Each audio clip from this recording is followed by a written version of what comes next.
Hello, this is Jean Marie Ward for Buzzy Magazine. With me today is Diana Peterfreund, the best-selling author of For the Darkness Shows the Stars. Welcome, Diana. Hi. For the Darkness Shows the Stars has a killer concept, a post-apocalyptic persuasion. Where did that come from?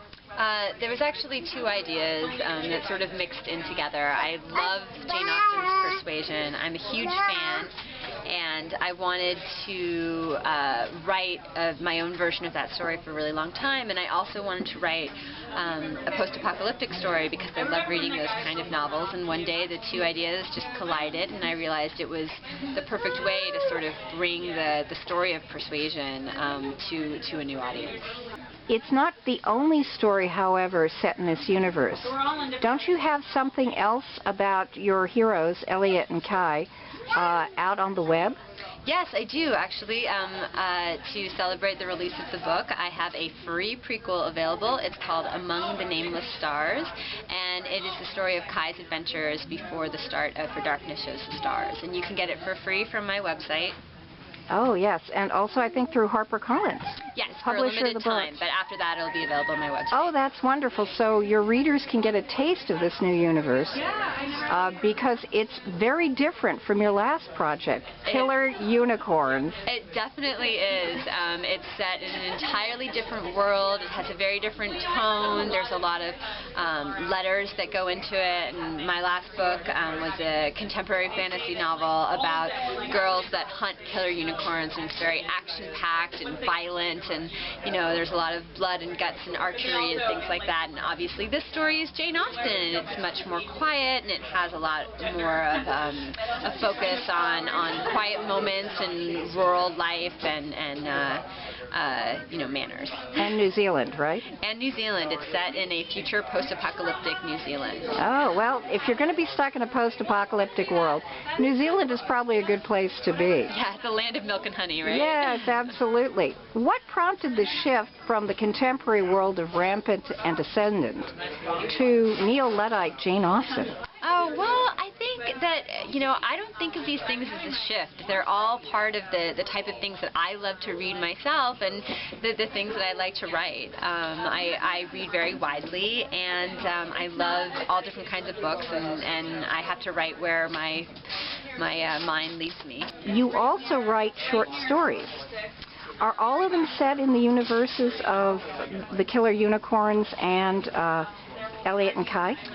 They're actually not. I have several short stories that are set in the Killer Unicorn world, and you can read those in a variety of anthologies.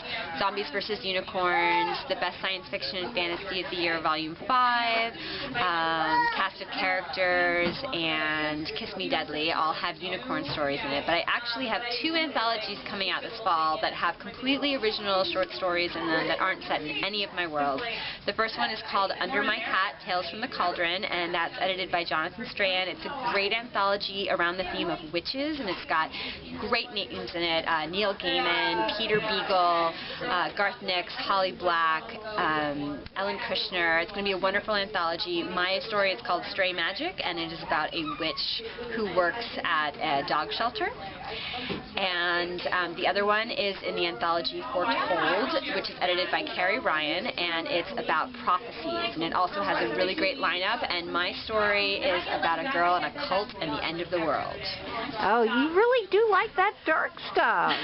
Sometimes I like the dark stuff, but Stray Magic is actually really warm and lighthearted, and I think it's going to be very funny. And I also write, I did 4 chick lit novels that were very funny too, so I think I'm all over the map. Yeah, I remember those novels, and I like them a lot, but of course I like funny a great deal.